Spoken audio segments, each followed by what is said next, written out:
বন্ধুরা, আশা করি তোমরা সবাই ভালো আছো। তো আমার চ্যানেলে তোমাদের সবাইকে স্বাগতম। তো আজ কিন্তু একটু অন্যরকম আলোচনা তোমাদের জন্য, বিশেষ করে যারা মাধ্যমিক পরীক্ষার পর এবছর নতুন করে উচ্চ মাধ্যমিক পরীক্ষা দেওয়ার জন্য ভাবনা চিন্তা করছো, অর্থাৎ ক্লাস 11-এ ভর্তি হবে, তাদের জন্য কিন্তু আজকের এই আলোচনা।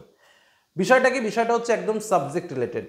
যাদের মনে এখনও সংশয় রয়েছে যে আমরা কোন সাবজেক্ট নিয়ে পড়াশোনা করব, তাদের জন্য প্রথমেই বলে রাখি, আজকের আলোচনাটা কিন্তু আমি অন্যরকমভাবে তোমাদের সামনে তুলে ধরছি। কারণ জীবনে অনেকের অনেক রকম স্বপ্ন থাকে, সবার স্বপ্ন একরকম নয়। কারো স্বপ্ন টিচিং প্রফেশন, কারো বা স্বপ্ন বিভিন্ন কম্বাইন্ড লেভেলে পড়াশোনা করা বা ডব্লিউবিসিএস, পিএসসি এসব পরীক্ষাগুলো দেওয়া। আবার কারো বা স্বপ্ন বিভিন্ন প্রফেশনাল কোর্স করে সেখান থেকে বেরিয়ে যাওয়া। আবার অনেকের স্বপ্ন রয়েছে যে শুধুমাত্র স্যার পড়াশোনাটা করব এবং পাস আউট হয়ে যাব। আবার অনেকের স্বপ্ন পড়তে পড়তে চেষ্টা করি, যদি কোনো দিন কোনো লাইনে যেতে চাই বা যেতে পারি তো স্যার চলে যাব, না হলে ব্যবসা করব। তো এক একজনের জীবনের এক এক রকম ডিমান্ড।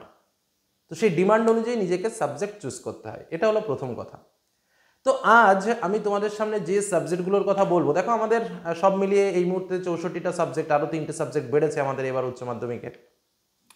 তো আমাদের অনেক রকম সাবজেক্ট কম্বিনেশন আছে। যেমন ধরো নাম্বারিং সাবজেক্ট, অর্থাৎ কোন কোন বিষয়গুলোতে নম্বর ভালো তোলা যায়। ইজি সাবজেক্ট অর্থাৎ সহজ সাবজেক্ট, কোন কোন সাবজেক্টগুলো খুব সহজে পড়ে ফেলা যায় বা খুব সহজে মনে রাখা যায়।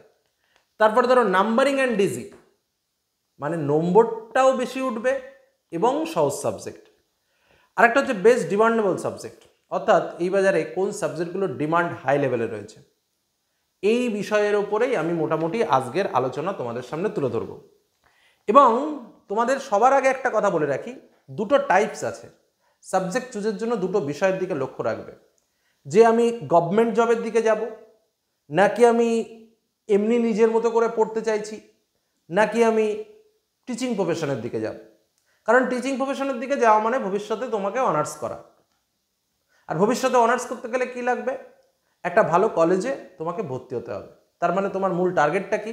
মূল টার্গেটটা হচ্ছে ভালো কলেজে ভর্তি। তো ভালো কলেজে ভর্তি হতে গেলে কি দরকার আছে? স্কোরিং দরকার আছে, অর্থাৎ মার্কস ভালো দরকার আছে উচ্চ মাধ্যমিকে। তাহলে তোমাকে কি করতে হবে? তাহলে তোমাকে যদি টিচিং প্রফেশনে যেতে চাও, আমি বারবার বলছি, যদি টিচিং প্রফেশনের দিকে যেতে হয়, টিচিং মানে কি? বিভিন্ন primary school, high school, college, এই ধরনের শিক্ষকতা প্রফেশন, সবসময় চেষ্টা করবে স্কোরিং সাবজেক্ট চুজ করার, তার সঙ্গে তুমি যে সাবজেক্টটাকে ভালোবাসো সেই সাবজেক্টটা রাখার। তাহলে কী হবে? নম্বরটা বেশি আসবে, আর নম্বরটা বেশি আসলেই তুমি ভালো কলেজে চান্স পাবে এবং তুমি ভালোভাবে গ্র্যাজুয়েশন অনার্স কমপ্লিট করতে পারবে এবং তারপর ধীরে ধীরে তুমি পরবর্তী স্টেপে এগিয়ে যাবে। আমার কথাগুলো কিন্তু বোঝার চেষ্টা করো। এবং যদি তুমি অফিসিয়াল জব করো বা কম্বাইন্ড লেভেলে পড়াশোনা করার চেষ্টা করো, যে না স্যার আমি কোনো মতে পড়াশোনা করবো, তারপর কোনো মতে পাস কোর্সে পড়াশোনা করে আমি বিভিন্ন চাকরির পরীক্ষাগুলো দেবো, তাদের জন্য আমি 4টে সাবজেক্ট বলে দিচ্ছি। প্রথম হচ্ছে হিস্ট্রি, পল সায়েন্স, ইকোনমিক্স, আর যদি পারো জিওগ্রাফি। কী কী বললাম? যারা ভবিষ্যতে চাকরি পরীক্ষার জন্য, কি চাকরি? টিচিং প্রফেশন নয়, বারবার বলছি কিন্তু, অন্যান্য যত প্রকার চাকরি আছে সেই প্রকার চাকরির জন্য যদি যেতে চাও, তাহলে তোমরা ইতিহাস, পলিটিক্যাল সায়েন্স এবং ইকোনমিক্স, এই 3টে সাবজেক্টের ওপর জোর দাও। বোঝা গেল কি বললাম? নাম্বার 2, অনেকে বলতে পারো স্যার এই মুহূর্তে বেস্ট ডিমান্ডেবল সাবজেক্ট কী কী? দেখো, ডিমান্ড সব জায়গাতেই আছে। মেন হচ্ছে কম্পিটিশন এবং ডিমান্ড, দুটো বিষয় একে অপরের সঙ্গে সম্পর্কযুক্ত। তবে স্বাভাবিকভাবে সাবজেক্ট ডিমান্ডের পরিমাণটা অনেকটাই কমে গেছে, আগের মতো নেই। কারণ এই সাবজেক্টের ডিমান্ড, বিশেষ করে ওই যখন এসএসসির চাকরি হয়, স্কুলের চাকরি হয়, তখনই সাবজেক্টিভ ডিমান্ডটা আসে। তাই ছাড়া কিন্তু সেই সাবজেক্টিভ ডিমান্ডটা এখন আগের মতো নেই। তবে বিভিন্ন চাকরি পরীক্ষায় বা কলেজে বা স্কুলে যখন নিয়োগ হয়, তখন স্বাভাবিকভাবে দেখা যায় যে সিটগুলো, ভ্যাকান্সিগুলো বেশি থাকে। তার মধ্যে বাংলা, ইংরেজি, জিওগ্রাফি, হিস্ট্রি এবং সংস্কৃত, এই কটা সাবজেক্টের ডিমান্ডটা কিন্তু এখনও মোটামুটি টিকে আছে, এটুকু বলতে পারি। আবার বলছি, ইংরেজি, বাংলা, জিওগ্রাফি, হিস্ট্রি এবং সংস্কৃত, এই কটা সাবজেক্ট একটু ডিমান্ডেবল, খুব ভালো। তবে কি স্যার এডুকেশনে কি ডিমান্ড নেই? অবশ্যই ডিমান্ড আছে, কিন্তু সেই পরিমাণটা কম। যেখানে একটা চাকরি পরীক্ষায় জিওগ্রাফির সিট সংখ্যা থাকবে 500, সেখানে দেখা গেল এডুকেশনের সিট সংখ্যা থাকলো 50। এই হলো পার্থক্য, আলাদা কিছু নয়। এবার ওখানে কম্পিউটারেরও ব্যাপার আছে, কারণ জিওগ্রাফির সিটটা যখনই হবে তখন সেখানে কম্পিটিশনে চলে আসবে 5000 লোক, আর যখন এডুকেশনে আসবে তখন সেখানে কম্পিটিশনে আসবে হয়তো 1500 লোক। বিষয়টা বুঝতে হবে। তো যাই হোক, নেক্সট আমি কয়েকটা সাবজেক্ট বলছি, যেটা হচ্ছে নাম্বারিং অ্যান্ড ডিজি, মানে সহজ সাবজেক্ট এবং নম্বর ভালো উঠবে। কি কি সাবজেক্ট রয়েছে শুনে নাও। Education, Sanskrit, philosophy, geography, nutrition, history, এই সাবজেক্টগুলো। কি বললাম বোঝা গেল? অনেকে বলবে স্যার হিস্ট্রিতে কি নম্বর ওঠে? সেদিন আর নেই, বা উচ্চ মাধ্যমিকের হিস্ট্রি সেরকম হিস্ট্রি না, সেখানে কিন্তু প্রচুর নম্বর ওঠে, এটুকু মাথায় রাখো। কি বললাম বোঝা গেল? Next, numbering subject. কোন কোন সাবজেক্টগুলো নাম্বারিং আছে? আমি যে সাবজেক্টগুলো বলছি না, এইগুলো একটু নলেজে রাখো, তারপর নিজে থেকে চুজ করে ফেলো। নাম্বারিং সাবজেক্ট, কোন কোন সাবজেক্টগুলোতে নম্বর ভালো আসে?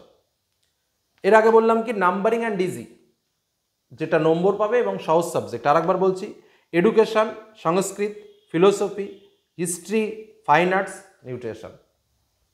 ঠিক আছে?